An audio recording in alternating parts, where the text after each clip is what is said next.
In today's video, we're going to check out this. It's a Porsche Taycan 4S. It's all electric, you know.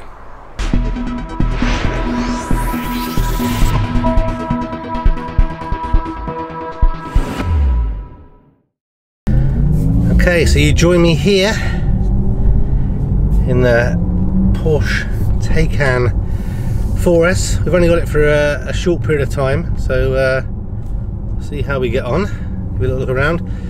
So right now you can hear the electronic sports sound. I think that's an option on this car.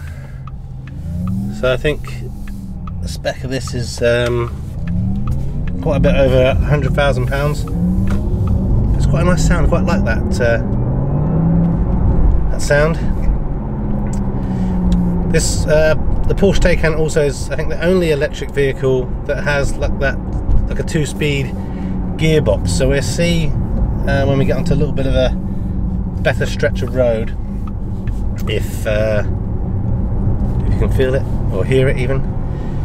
But it's got a really nice kind of low down sporty seating position, so you've got plenty of headroom in this car and a nice massive panoramic glass roof. There's quite a lot going on in the middle, in the center console, but it doesn't feel kind of overly cramped, I guess, because you sit quite low and you've got so much headroom. It feels like a nice open cabin space. I like the dash cluster, all digital. The steering wheel is kind of a nice, quite small size. It does obscure a little bit of the screen, but not overly. You got plenty of options to be able to adjust what you're seeing on the screen. A couple of different tacks for seeing how fast you're going. And in the middle here we've got a couple of things. In the passenger side we've got another screen. That's an option. That's not a standard item, so if you want to be able to have your passenger to do different things. I've noticed that doesn't actually fully become active until it feels someone's butt in the seat, which is quite cool. But then you've got electric touchscreen kind of in the middle and down into the center console here. It's haptic feedback, so you feel the haptics, but it definitely feels like it should. A very premium upmarket vehicle. Different suspension options which you can adjust with a nice, I think it's metal, but it definitely doesn't feel tacky. There's a little turn dial on the steering wheel that enables us to adjust different driving modes. So we have individual, range, sport plus, sport and normal, and depending on what option you've got there, it will lower or raise the suspension, and also obviously change the characteristics of the vehicle a little bit. In terms of regen, I don't know if you can kind of spec certain different things to be always on or always off when you're driving the car, but when I first got in this vehicle, regen was turned off. So you can have it set to off, on or automatic, so it will vary the regen, I guess, on kind of how quickly you're coming off the accelerator and whatnot. I do find the touch controls to be not super intuitive, but I guess like anything, you'd soon kind of get used to it. So let's see what we've got here. Yeah, recuperation is set to on. So I don't think you've got any one pedal driving going on here. So let me just wait a minute. We definitely don't have anything behind us. I'll take my foot fully off the accelerator. The regen is really so minimal. No, it's just kind of coasting along. Obviously on a little bit of a downhill, but we'll wait and see if it comes to a complete stop or not. But it doesn't. Now the regen's pretty much turned itself off now. If I set it to auto, I wonder if that makes any difference. No, that's it doesn't. So yeah, no one pedal driving in the Taycan. But it feels really nice. The only thing that I'm not a massive fan of so far is with the center console, my knee does rest up the top a little bit. It's not uncomfortable, just it does, does bang on there a little bit. All the screens, even the main dash, is all haptic touchscreen as well, so you got options to turn the lights on and off and everything on there, adjust suspension, raise and lower the car and whatnot. The only thing I don't really like is the gear selector, so for drive, reverse and neutral and park, is kind of hidden behind the stalks. So a couple of times earlier when I was kind of moving in and out of parking spaces, I did find that to be a little bit odd, a little bit kind of, I don't know, not super intuitive. It's going to be hidden behind there, and also you can't see it in your eye line. When you look down there, it's not obvious that that's there. You have to kind of peek around a little bit, but yeah, it's nice. And the HVAC system, I think, is fully controlled from this kind of main center console. There's no ability to move or slide the air vents. Memory seats on both sides. This car, I think, it's got the sports seats with the something like 16 different position seats, but memory seats for passenger and driver, which is good. There's actually a really decent amount of room in the back as well, actually, for passengers. So that's pretty good. The doorway is quite small, so it is. I'm 5'10", so it's a little bit difficult to kind of flick your legs around to get in and out, but nothing kind of that would super put you off. But yeah, plenty of room in the back for. You can get 3 adults in there. I have to check out the middle seat, see what that feels like. One thing about the Taycan that I forgot, and I guess didn't fully appreciate, is I thought it was a hatch.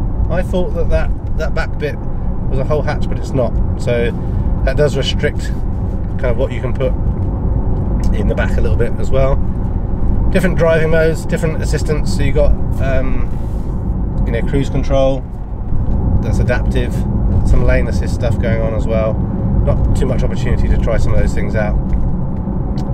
I haven't worked out yet how to turn off the sat nav. It keeps on trying to take me somewhere I don't want to go. But right now I've had a mixture of motorway and kind of A and B roads, and yes, averaging about 2.2 miles per kilowatt, which again isn't great. It's very similar to the e-tron.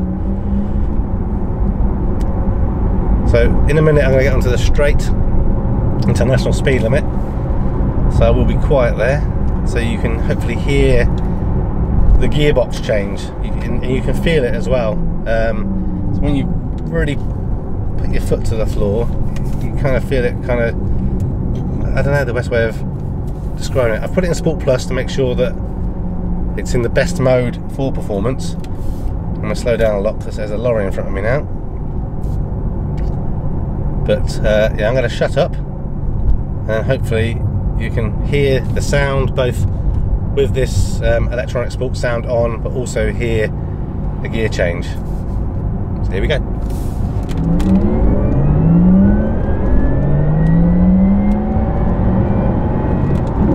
Did you hear it? So it's like wood, wood. I'll do it again.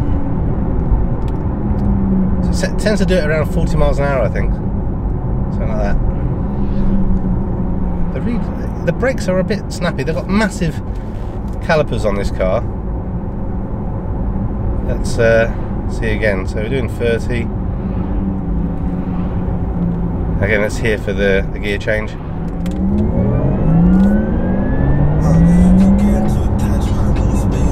Whoa.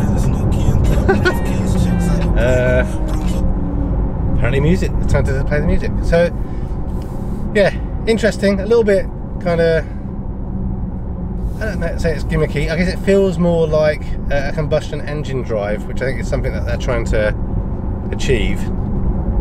But yeah, it's kind of cool.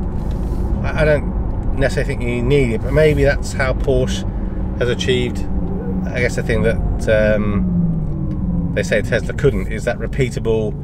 Yeah, you can just do drag strip racing all day if you wanted to. But,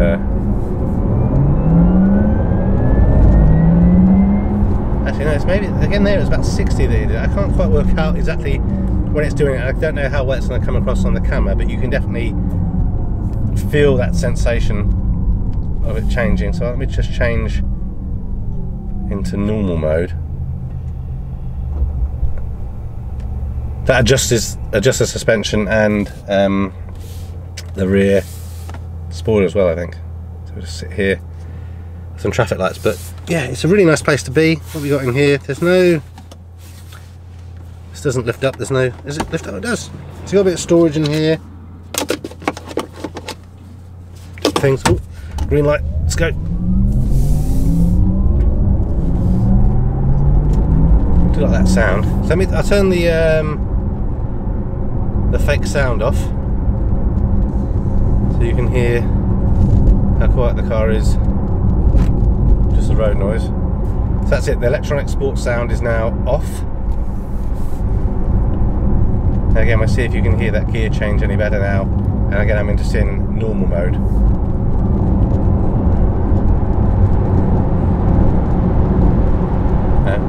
I think it must happen less lower down, but yeah, still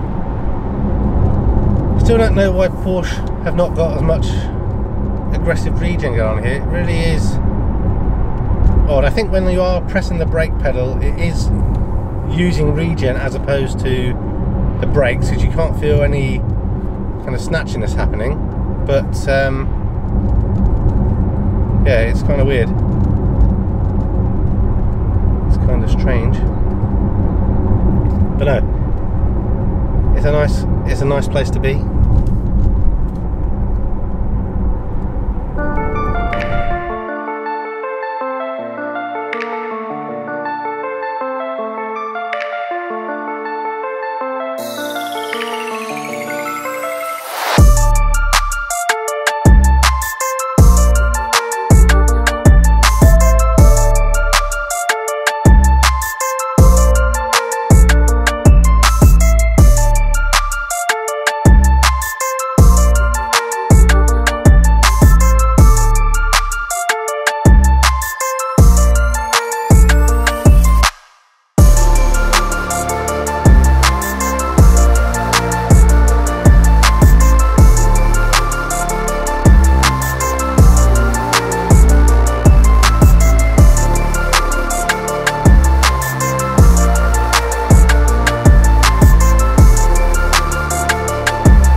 Driving dynamics of this car are amazing.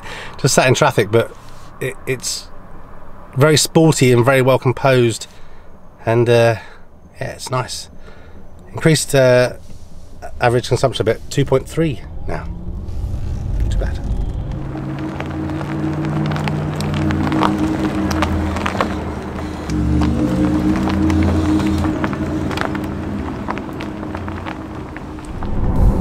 So what do I think of the Taycan, and would I buy one?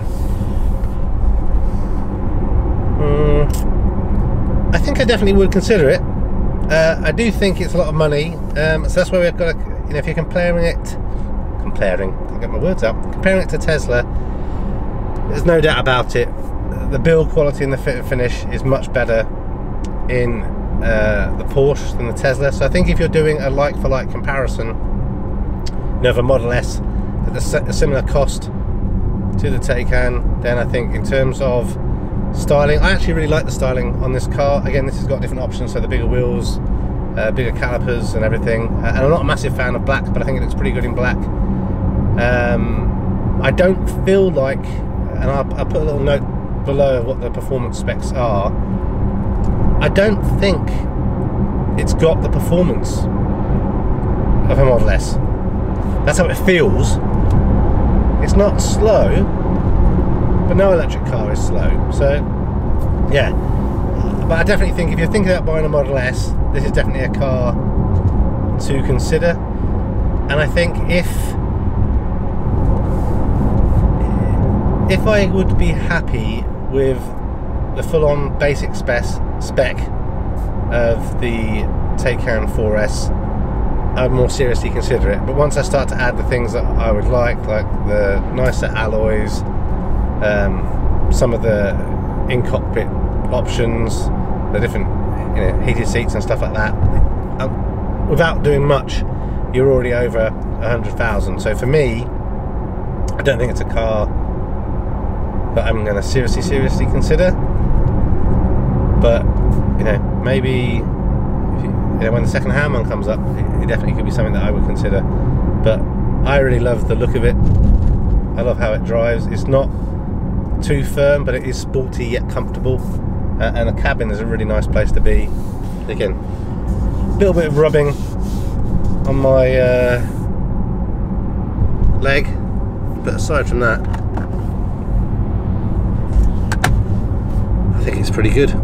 So definitely, I think if you're in the market for a performance electric vehicle and you perhaps don't want to be another Tesla owner, then definitely consider the Porsche Taycan. And even this one, which is the cheap one, which obviously isn't cheap, it is good. But I think the one thing that I have noticed about it is it's a big car, but it doesn't feel big. They've done a good job of making you feel safe and enclosed and sporty, but not in a way that makes you feel like you're driving a pretty big barge, which kind of in some ways you are kind of driving a pretty big barge. But no, I like it. Yeah. Nice place to be. So I've run out of time to kind of cover everything that I wanted. Sorry, the camera's moving around a little bit on this mount, but yeah, it's good. A couple of things I forgot to mention is you got charging ports on both sides. So on the driver's side you have type 2 charging, and on the passenger side you have type 2 and CCS. So good flexibility in terms of, you know, being able to charge wherever you want. I didn't think that much at the reversing camera. That's another thing that I've noticed before the end of the drive.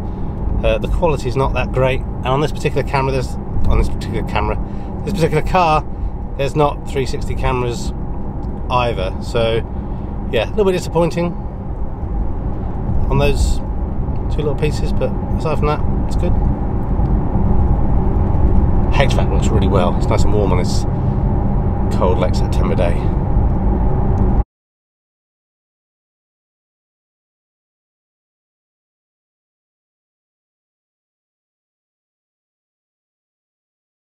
Thanks for watching this video. A thumbs up would be really appreciated. If you're interested in other geek type videos, please consider subscribing to Spectrum Geeks. Why not also follow us on Facebook, Instagram and Twitter. And before you leave, why don't you check out one of these other videos that may be of interest. Thanks again for watching.